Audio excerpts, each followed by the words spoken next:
Tales of বেঙ্গলের সমস্ত গল্প শুনতে এখনই সাবস্ক্রাইব করুন আমাদের চ্যানেলে এবং ভিন্ন স্বাদের গল্পের আপডেট ও নোটিফিকেশন পেতে বেল আইকনটি অন করে রাখুন। নমস্কার, আমি মৌমিতা এবং আপনারা শুনছেন তাহান টেলস অফ বেঙ্গলের বিশেষ নিবেদন। আমাদের সকল শ্রোতা বন্ধুদের জানাই শুভেচ্ছা। আজ আপনাদের জন্য থাকছে শ্রী হেমন্ত জানার কলমে রচিত একটি গ্রাম বাংলার ভূতের গল্প, রাতে বেল গাছটা চড়ে বেড়ায়।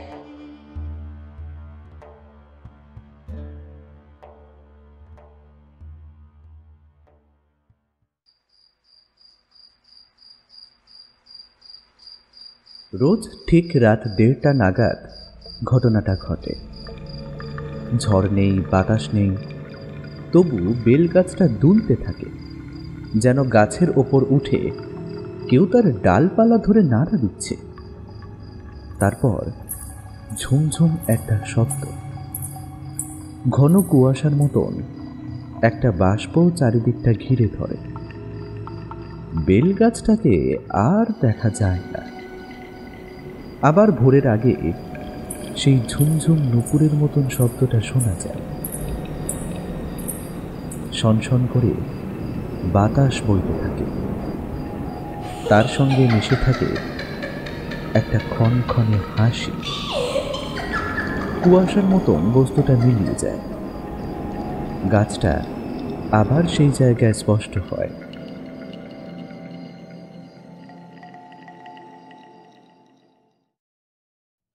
নিতাই হাটুইয়ের বাড়ির পেছনের বেলগাছটা নিয়ে এমন কত কথা উড়ে বেড়ায় নদীপুর গ্রামে।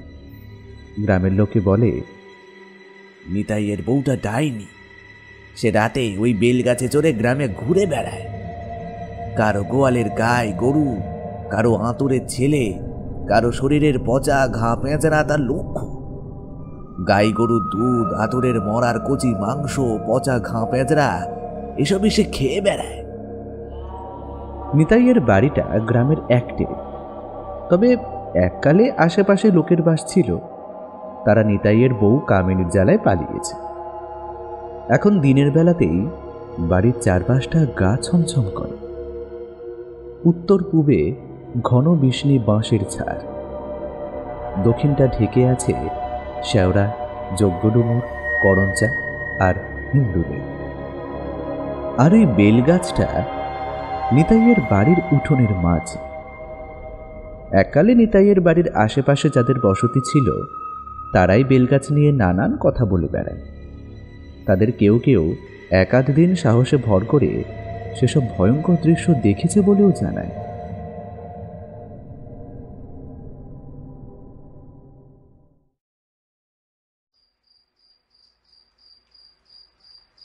তখন বিশু হাঁটুই নিতাইয়ের পড়শি। এক রাতে বাহ্যত্যাগে উঠেছিল বিশু। কাকজোৎস্না, তাই লণ্ঠনটা আর নেয়নি। বাঁশবাগানে কাজ সারছিল বিশু। এমন সময় ঝড় নেই, বাতাস নেই, হঠাৎ বাঁশ ঝাড়টা দুলতে লাগল। বিশুর গাটা গরম হয়ে গেল। মাঝপথে কাজ থামিয়ে বাঁশবাগান থেকে বেরিয়ে এলো। এর পরের দৃশ্য দেখে বিশুর তাগড়াই শরীরও থরথর করে কাঁপতে লাগল। বিশু আর এগোতে পিছুতে পারে না। ঠায় দাঁড়িয়ে দেখল তার পাশ দিয়ে চড়ে চড়ে গেল বেলগাছটা। তার ডালের ঘোমটা টেনে পা ঝুলিয়ে বসে আছে একটা বউ।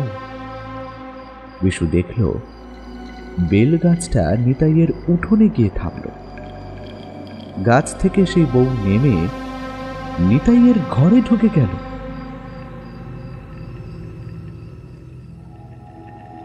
বিশুর কথা গ্রামময় ধীরে ধীরে ছড়িয়ে গেল। বিশু এরপর বেশি দিন বাঁচে, ভারী রোগে পড়ল। সবাই জানে নিতাইয়ের বউয়ের রোষেই বিশুর অকাল মরণ। এরপর আশেপাশে যারা ছিল একে একে বাপ ঠাকুরদার ভিটের মায়া ছেড়ে প্রাণ বাঁচাতে পালাল। সেই স্তর নিতাইয়ের বাড়ির চারপাশ আরও নির্জন হয়ে গেল। নিতাইয়ের বউয়ের তাতে সুবিধেই হলো। সে মনের আনন্দে বেলগাছে চড়ে রাতের বেলায় গ্রাম ঘুরে বেড়াতে লাগল। রাতে নদীপুরের মানুষ ভয় আর বাইরে বেরোয় না। বারবারন্ত গ্রামটা দিন দিন যেন শামুকের মতন খোলসের ভেতরে ঢুকে যেতে লাগলো। গোয়ালে দুধেল গাই নেই, ঘরে কাচ্চা বাচ্চার কান্না নেই, এমনকি রাস্তাঘাটে কুকুর বিড়ালও নেই। রাতে নিতাইয়ের বউয়ের সামনাসামনি পড়লে আর কারও রেহাই নেই। কুকুর বিড়ালগুলোকেও রেহাই দিত না নিতাইয়ের বউ। সকালে রাস্তাঘাটে মরে পড়ে থাকতো কুকুর বিড়ালগুলো। এমন করে গ্রামের নিশাচর প্রাণী আর রইল না। রাতে বেলগাছে চড়ে গ্রাম দাপিয়ে বেড়াতে থাকলো নিতাইয়ের বউ কামিনী। নতিবপুর ধীরে ধীরে শ্মশানের চেহারা নিল। মানুষজন নেই বললেই হয়। যাদের কোথাও যাওয়ার জায়গা নেই তারাই একমাত্র গ্রামে পড়ে রইল। তারা জানে একদিন না একদিন ডাইনি তাদের রক্ত খাবে। মেজে মরেই তাদের দিন কাটতে থাকলো কোনো রকমে।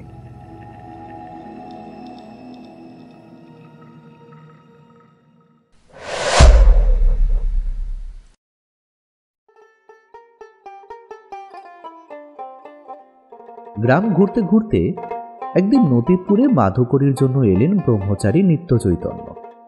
বাড়ির দ্বারের সামনে গিয়ে ভিক্ষা দাও গো বলে দাঁড়িয়েই থাকেন ব্রহ্মচারী। কেউ আর দরজা খুলে তার ঝুলিতে কিছু দেয় না। নিত্য চৈতন্য একটু অবাক হন। গ্রামের যে দু চারটে বাড়িতে লোকজনের দেখা পেলেন তাদের করুণ অবস্থা দেখে ভিক্ষা নিতেই পারলেন না। কিন্তু গ্রামের বহর দেখলে মনে হয় এককালে এখানকার মানুষ সুখে শান্তিতেই ছিলেন। বাড়ির উঠোনে ধানের গোলা, মস্ত বড় গোয়াল, পুকুরে টলটলে জল, মাছেরা খেলে বেড়াচ্ছে। তবুও গ্রামে মানুষ নেই কেন? রাস্তাঘাটে বিড়াল কুকুরের পর্যন্তও দেখা নেই। সবুজে সবুজে হয়ে আছে গ্রাম, কিন্তু পাখির কোনো কুজন নেই। ব্রহ্মচারীর মনে কেমন সন্দেহ হয়। কার কাছে জানতে চাইবে গ্রামের এমন দৈন্যের কারণ? তেমন কাউকেই তিনি পান না। মাধুকরী ছেড়ে ব্রহ্মচারী এক গাছতলাতে এসে বসেন। গরমের দুপুর, তৃষ্ণাও পেয়েছে। কোনো গৃহস্থের বাড়ি ঢুকে যে জল বাতাসা পাবেন তেমন সম্ভাবনাও তিনি দেখতে পেলেন না। একটু জিরিয়ে উঠে পড়লেন। এই গ্রাম থেকে বেলা থাকতে থাকতে বেরিয়ে যেতে হবে।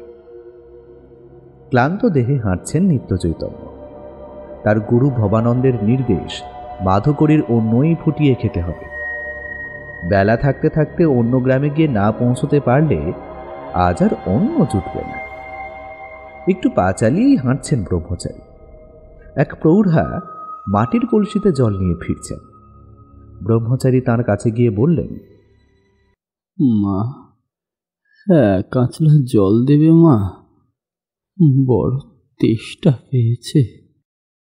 প্রৌঢ়া কোমর থেকে কলসি নামিয়ে ব্রহ্মচারীর আঁচলায় জল ঢেলে দিলেন। জল পান করে ব্রহ্মচারী বললেন,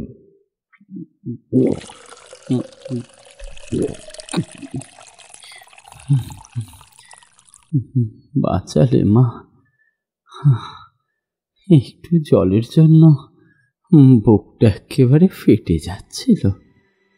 প্রৌঢ়া ঘোমটার আড়াল থেকে বললেন, এই গ্রামে কেন ঢুকেছ বাবা? হ্যাঁ, সন্ধে নামার আগে এই গ্রাম ছেড়ে চলে যাও, না হলে বড় বিপদে পড়বে।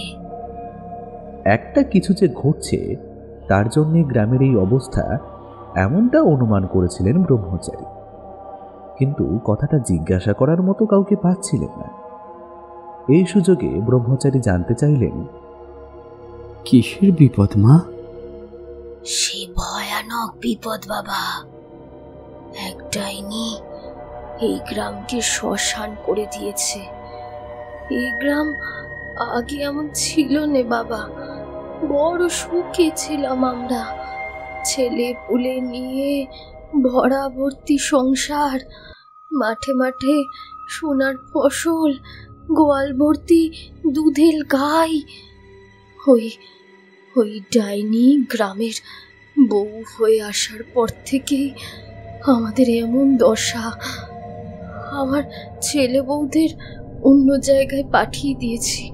আমরা স্বামী স্ত্রী দুজনে আছি।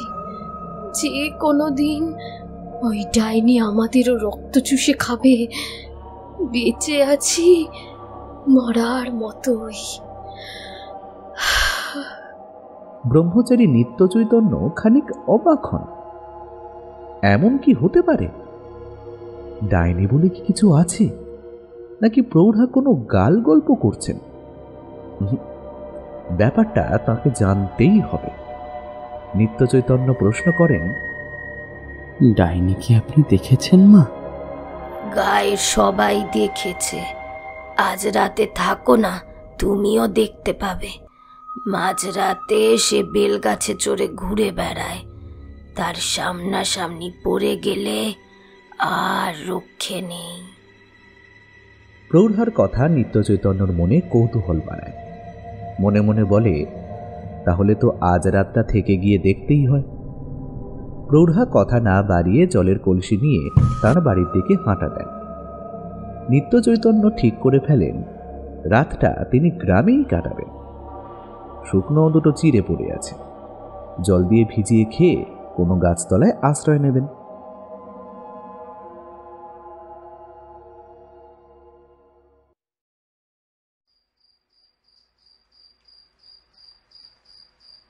শুক্লা একাদশীর রাত ক্রমে গভীর হচ্ছে। নিত্য চৈতন্য অস্থির হয়ে পড়ছেন। কোথায় গেল ডাইনি? নাকি কেউ এসব কথা রটিয়ে গ্রামে ভয়ের পরিবেশ তৈরি করছে? নিশুতি রাতে গ্রামের পথে হাঁটছেন ব্রহ্মচারী। এমন জায়গা দেখা যায় না। একটা নিশাচর প্রাণীরও দেখা নেই। ঝিঁঝির ডাকও খুব ক্ষীণ। সন্ধ্যা নামতেই গ্রামটায় গভীর রাতের নিশুতি নেমে এলো।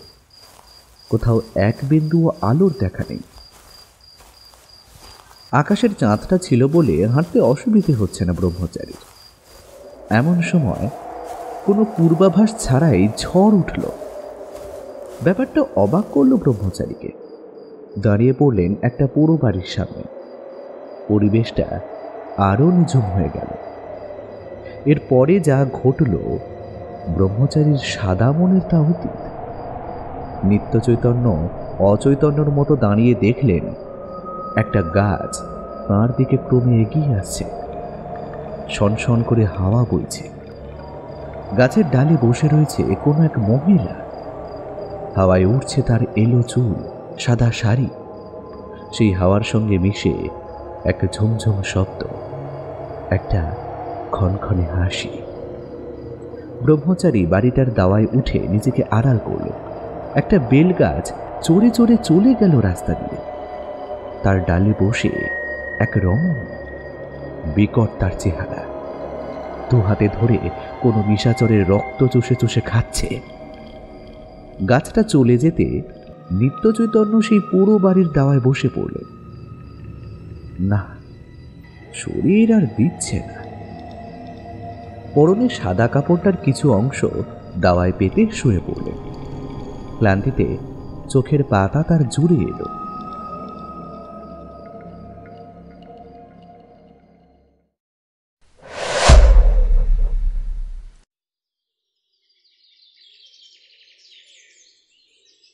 সকাল হতেই হাঁটা দিলেন নিত্য চৈতন্য।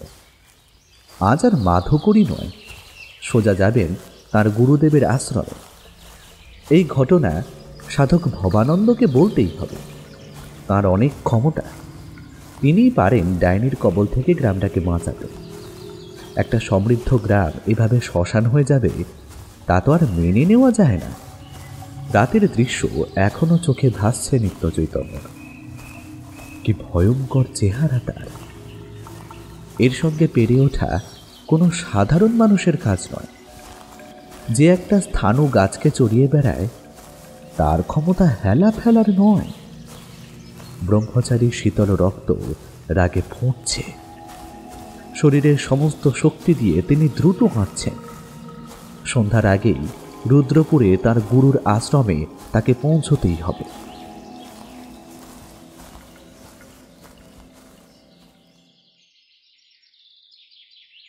নিত্য চৈতন্য গুরু ভবানন্দকে সব ঘটনা বললেন।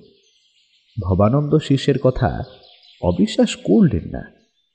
ঘটনাটা শুনে অবাকও হলেন না। বললেন, শোনো নিত্য চৈতন্য, আমরা যেমন ঈশ্বরের সাধনা করছি, ওরাও তেমন ওদের ঈশ্বরের সাধনা করছে। আমাদের যেমন কিছু কিছু ক্ষমতা জন্মেছে, ওদেরও জন্মেছে।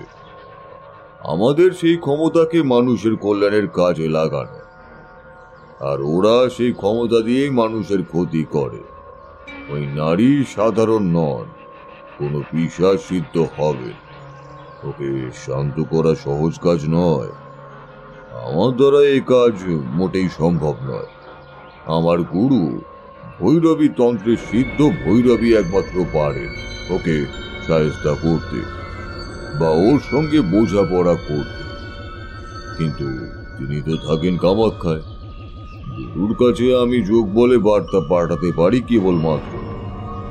তাকে গিয়ে তুমি যদি আনতে পারো দেখো, আমার কথা তিনি ফেলতে পারবেন না। আমি তার কাছে যাব গুরুদেব, মানুষের কল্যাণে আমাকে যেতেই হবে। এমনভাবে গ্রামটাকে শেষ হতে দেব না আমি।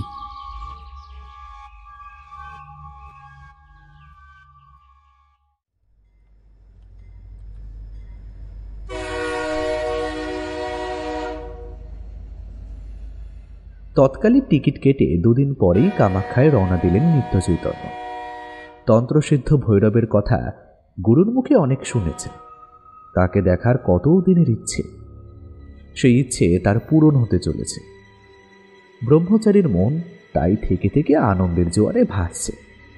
ভবানন্দ বলেছিলেন, তার গুরু পূর্বাশ্রমে ছিলেন থানার রাশভারী দারোগা। মল্লারপুর থানার তখন বড়বাবু। মল্লারপুরের মাঠে সেবার একের পর এক লাশ পড়ল। মাঠের ধান লুট করতে আসা দস্যুরাই কারো হাতে খুন হচ্ছিল।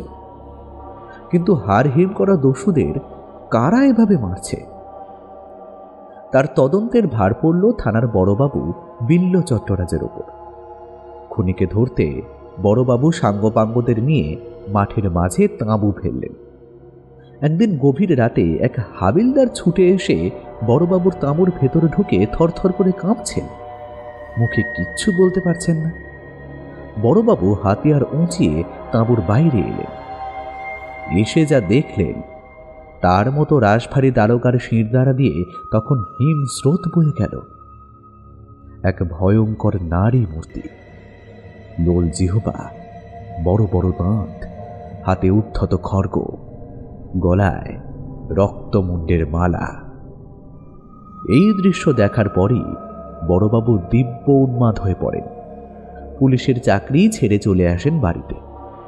সবাই ভাবল পাগল হয়ে গেছেন। দেওয়া হলো বাগলাগারদে। সেখান থেকে পালিয়ে গেলেন কামাখ্যায়। গুরুর কৃপা হলো, কিন্তু কিছুতেই ভৈরবের সিদ্ধা আসছিল না। তাঁর গুরু ভূতানন্দ শিষ্যের জন্য ভৈরবী চক্রের একদিন আয়োজন করলেন। কিছুতেই চক্র সফল হলো না। ভূতানন্দ এবার খুঁটিয়ে খুঁটিয়ে শিষ্যের কাছে তাঁর অতীত জানলেন। মল্লারপুরের মাঠের কথা শুনে শিউরে উঠলেন যোগী ভূতানন্দ। যোগ বলে সব জানলেন। ভৈরবী তাঁর শিষ্যের জন্য মল্লারপুর মাঠেই অধিষ্ঠান করছেন। শিষ্যের সিদ্ধা সেখানেই আসবে। ভূতানন্দ শিষ্যকে পাঠিয়ে দিলেন মল্লারপুরে। এক কৌশিকী অমাবস্যায় সিদ্ধি লাভ করেন ভৈরব।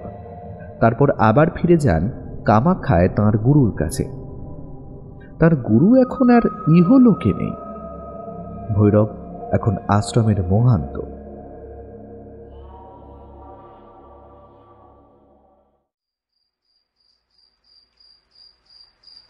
নিত্য চৈতন্য কামাখ্যায় পৌঁছানোর আগেই যোগী পুরুষ ভৈরব সব জানতেন। তার শিষ্য যোগবলে সব জানিয়েছেন। মানব কল্যাণে সবসময় এগিয়ে গেছেন ভৈরব। সাধন শুধু নিজের আত্মিক উন্নতির জন্য নয়, যতদিন ইহলোকে আছেন সেই সাধন শক্তি দিয়ে মানুষের উপকার করে যেতে চান ভৈরব। নিত্য চৈতন্য এসে প্রণাম করে তাঁর অভিপ্রায় জানালেন।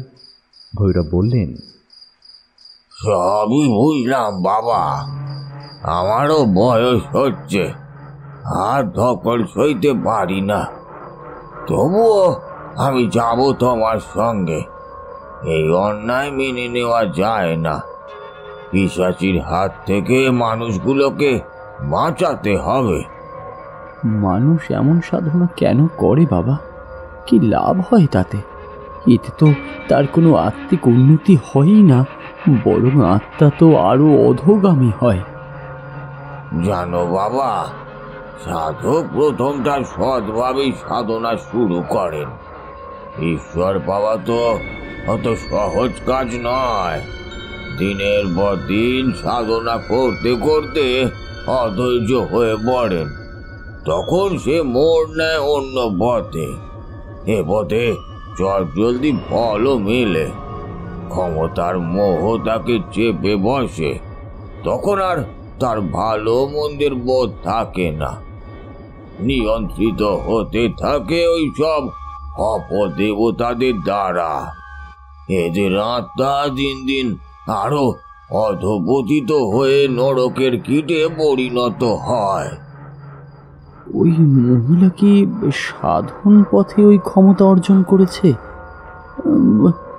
দেখে তো মনে হয় না। সব সময় এমনটা নাও হতে পারে। কোন দুষ্টু আত্মা ওই মহিলার ওপর ভর করে তার লোভ লালসা চরিতার্থ করছে। আবার উঁচু স্তরের অনেক মহাত্মানও মানব কল্যাণে এমন ভাবে মানুষের ওপর ভর করে। তখন দেখা যায় একটা সাধারণ মানুষই অলৌকিক সব কাণ্ড ঘটাচ্ছেন। মানুষ তখন তাকে দেবতা বলে পুজো শুরু করে দেয়, অবতার ভাবতে থাকে। নিত্য চৈতন্য যোগী পুরুষকে একের পর এক প্রশ্ন করে চলে। ভৈরব উত্তর দেন। নিত্য চৈতন্যকে কিছুদিন থেকে যেতে হলো ভৈরবের আশ্রম। ট্রেনের রিজার্ভেশন করে আসতে হলো। ভৈরবের সঙ্গে দুজন শিষ্য আসছেন। তারা গুরুকে আবার ফিরিয়ে নিয়ে যাবেন। ভৈরব রওনা হওয়ার আগে শিষ্য ভবানন্দকে যোগবলে জানিয়ে দিয়েছেন আসছেন বলে।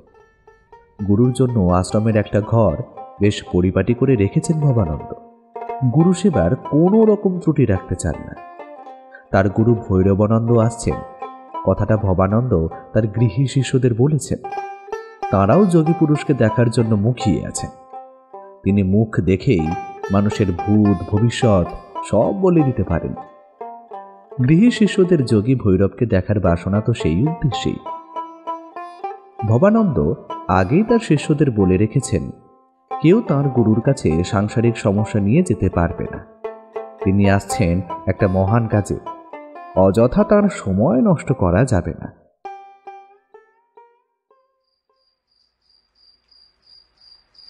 ভৈরবকে পথ দেখিয়ে আনছেন নিত্য চৈতন্য। ভবানন্দের আশ্রমে ওনা এসে পৌঁছতে পৌঁছতে সেদিন সন্ধ্যা হয়ে গেল। সেই দিনটা বিশ্রাম নিলেন যোগী পুরুষ।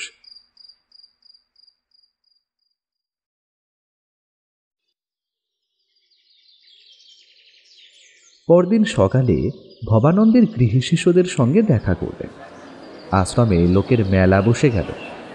দূর দূরান্ত থেকে শিষ্য ভক্তরা সব এসেছিলেন। ছোটখাটো উৎসবের চেহারা নিল আশ্রম চত্বর। সেসব মিটতে মিটতে বেলা গড়াল। তারপর ভৈরব বিশ্রাম নিলেন। বিকেলে নিত্য চৈতন্য ডেকে নিলেন ভৈরব। দিন দেখেই এসেছেন, দুদিন পর অমাবস্যা। ওই রাতেই এই আশ্রমে চক্রে বসবেন ভৈরব।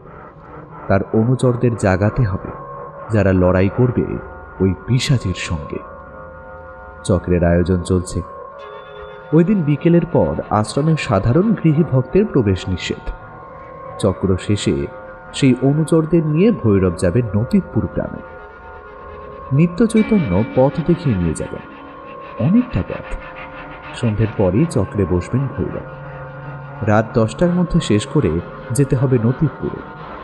পিশাচিনী গ্রাম ভ্রমণের সময় রাত 1:30টার পর, তার আগেই গ্রামে ঢুকে পড়তে হবে।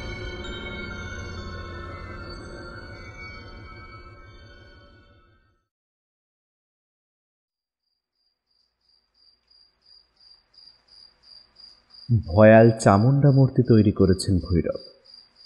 বেদিতে বসিয়ে ভৈরব চারপাশে গণ্ডি কেটে দিলেন। ভৈরবকে পথ দেখিয়ে নতিবপুরে নিয়ে যাবেন নিত্য চৈতন্য। চক্রের গণ্ডির ভেতর, তাই তাঁকেই বসতে হলো। ভৈরব আগেই বলে দিয়েছেন, এর ভেতর বসলে যতক্ষণ না সব মিটছে বেরোনো যাবে না। সেটাও বড় কথা নয়, বড় কথা হলো চক্রের ভেতর বসলে অনেক উদ্ভট সব ব্যাপার ঘটবে, সেগুলোকে পাত্তা দিলে হবে না। খুব পরিচিতর গলায় ডাক এলেও তাকে অগ্রাহ্য করতে হবে, বেরোলেই বিপদ। তাদের কাছে আপন পর বলে কেউ নেই, যারা আসবে তারাও ওই পিশাচিনীর সমগোত্রের। 6:30 অমাবস্যা পড়ে গেছে। সবকিছু তোড়জোড় করে চক্রে বসতে বসতে 7:30 বেজে গেল। মা চামুণ্ডার সামনে দাউ দাউ করে জ্বলে উঠল যজ্ঞাগ্নি। ভৈরব যজ্ঞে আহুতি দিতে শুরু করলেন। ওম হ্রিং ক্লিং ক্লিং চামুণ্ডায় বিচ্ছে, ওম গ্লং হং ক্লিং জুং সং জলায় জলায় জল জল ব্রজ্জল ব্রজ্জল, ওম হ্রিং ক্লিং চামুণ্ডায় বিচ্ছে, জলং হং সং লং গং পট স্বাহা। ক্ষণে ক্ষণে বদলে যেতে লাগলো আশ্রমের শান্ত পরিবেশ, ভয়াল ভয়ঙ্কর হয়ে উঠল। নিত্য চৈতন্য এক মনে বসে বসে বীজ মন্ত্র জপে চলেছে। একসময় তার গুরু ভবানন্দের গলায় আত্মচিৎকার ভেসে এলো, আমাকে বাঁচাও, আমাকে বাঁচাও, নিত্য চৈতন্য কোথায় গেলে?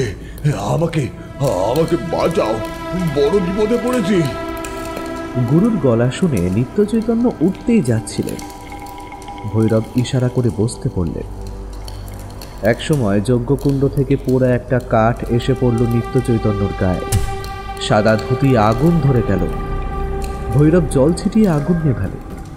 এবার ভৈরব আহুতি দিলেন মাথার খুলি। যজ্ঞকুণ্ডের ভেতর থেকে উঠে এলো 2 বায়বীয় দানবী মূর্তি। তারা বললেন,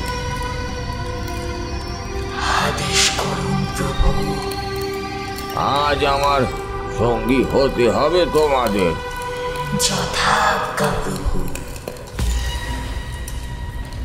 বলে তাঁরা যজ্ঞবেদী থেকে উঠে এলেন। এবার যজ্ঞকুণ্ডে জল ঢেলে চক্র শেষ করলেন ভৈরব। নিত্য চৈতন্যকে বললেন, আমার পথ দেখে নিয়ে চলো তোমরা সেই গ্রামে। অনেকটা পথ জানি, তবে আমরা আগেই পৌঁছে যাব। বায়ুপথে আমার 2 অনুচরই আমাদের বয়ে নিয়ে যাবে, তুমি শুধু পথ দেখাবে, কেমন?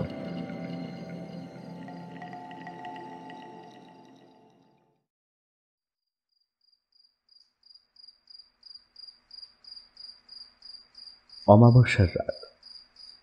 এ গ্রাম এমনিতেই নিশুতি, কোনো নিশাচরের ডাকও শোনা যায় না।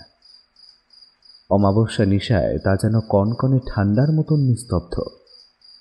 নিত্য চৈতন্য বললেন, আমরা নাতিবপুরে এসে গেছি বাবা, এখন আমাদের অপেক্ষা করতে হবে। একটা পরিত্যক্ত বাড়ির দাওয়ায় উঠে বসলেন ওরা। নিত্য চৈতন্য বললেন, আমাদের আশাও টের পেয়ে যাবে না তো বাবা? অমাবস্যার রাতে তাকে বেরোতেই হবে। আজ তার চুপ করে বসে থাকার দিন নয়। আর যদি না বেরোয় ওদের শক্তি ক্ষয় হয়। প্রতি অমাবস্যায় ওদের শক্তি ক্রমে ক্রমে বাড়ে। আমাদের ধৈর্য ধরতে হবে। এই পথে না এলে আমাদের তখন অন্য পথ ধরতে হবে, তার পিছু নিতে হবে। নিত্য চৈতন্য ভয় ভয় করছে। অনেকদিন পর নদীপুরে আজ শিয়ালের ডাক শোনা গেল। 2 পেঁচাও ডেকে উঠল। নিত্য চৈতন্য বলে উঠলেন, কি ব্যাপার বলুন তো বাবা, আজ নিশাচর মহলে এত সারা কেন? আমরা আশায় ওরা সাহস পেয়েছে, এটা তারই ইঙ্গিত। এর খানিক পর সেই ঝোড়ো হাওয়া। ব্রহ্মচারী নিত্য চৈতন্যের শরীরের লোম খাঁড়া হয়ে গেল। চুপি চুপি বললেন, এবার সে আসছে বাবা। ভৈরব প্রস্তুত হয়ে গেল। শনশন করে হাওয়া বইছে, তার সঙ্গে খিলখিলিয়ে হাসি।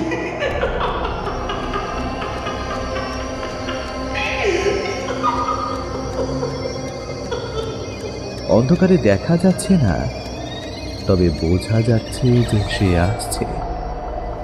ভৈরব তন্ত্র বলে খানিক তফাতে দাঁড় করিয়ে দিলেন বেলগাছটা।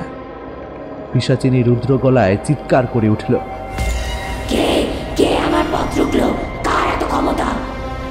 ভৈরব তার অনুচরদের আদেশ দিলেন, ওই পিশাচিনীকে শেষ করো তোমরা।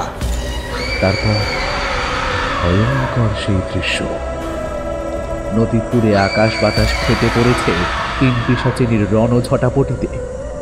শেষে রণে ভঙ্গ দিল নিতাইয়ের বউয়ের উপর ভর করা পিশাচিনী। নিতাইয়ের বউ কামিনীর ক্ষীণ দেহটা লুটিয়ে পড়ল মাটিতে।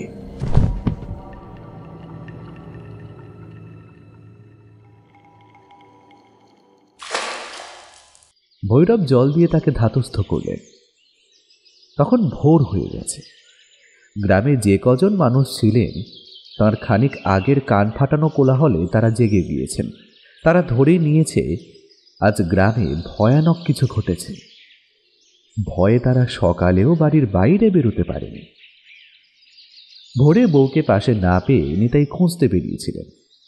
খুঁজতে খুঁজতে এসে দেখলেন তার বাড়ির উঠোনের বেলগাছটা রাস্তার মাঝে দাঁড়িয়ে। একটা পোড়ো বাড়ির দাওয়ায় বসে রয়েছে বউ কামিনী। 2 সাধু বাবা তার শুশ্রূষা করছেন। নিতাই অবাক হয়ে জানতে চাইলেন, কি হয়েছিল আমার স্ত্রীর? আর এখানেই বা এলো কি করে?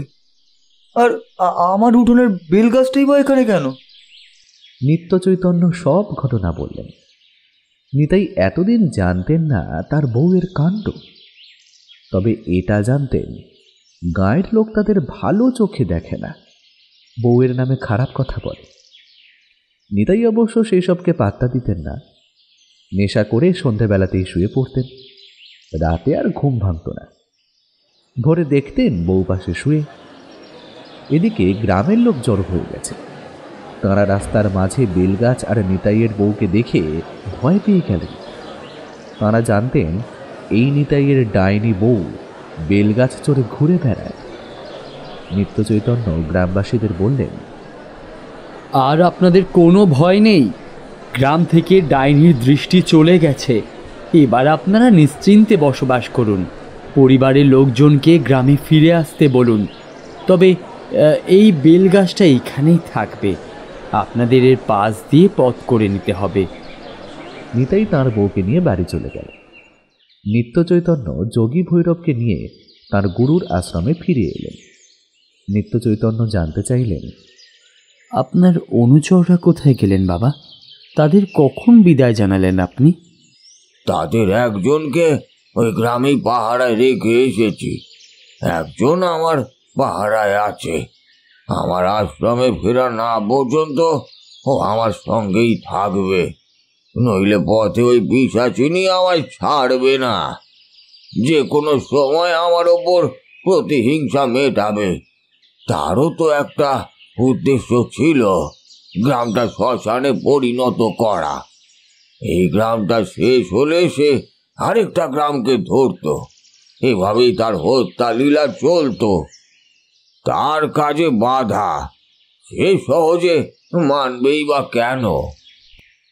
ভয় আপাতত সরে পড়েছে।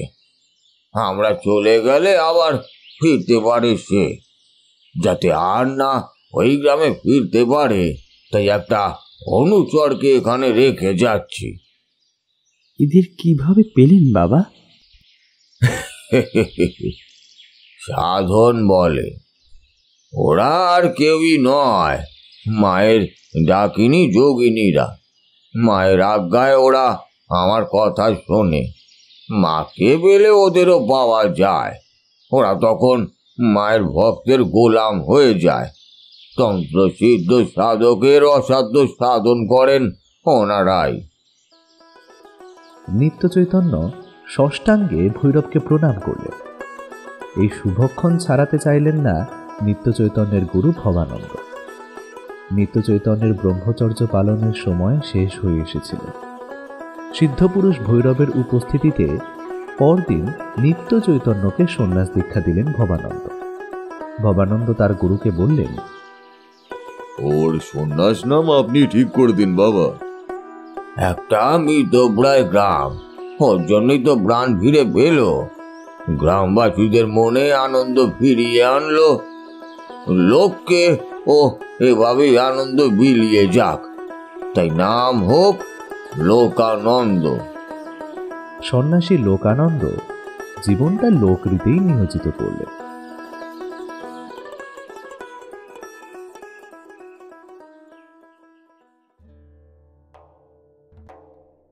এতক্ষণ শুনলেন হেমন্ত জানার কলমে রাতে বেল গাছটা চড়ে বেড়ায়। আমাদের আজকের প্রচ্ছদ করেছেন সন্তু কর্মকার। গল্পের বিভিন্ন চরিত্রে ছিলেন মৌমিতা, শুভ, বুবাই, অভিজিৎ এবং শুভজিৎ। এই নিবেদনের স্ক্রিপ্টিং, শব্দগ্রহণ ও আবহ কৃতিত্বে মিহাজ প্রোডাকশন হাউস এবং সম্পূর্ণ পর্ব পরিচালনায় বুবাই সাহা। আজকের গল্পের সূত্রধার হিসেবে আমি মৌমিতা। আমরা ফিরে আসছি খুব শীঘ্রই আরেকটি ভিন্ন স্বাদের গল্প নিয়ে, তাই চ্যানেলটি সাবস্ক্রাইব করতে ভুলবেন না। ধন্যবাদ।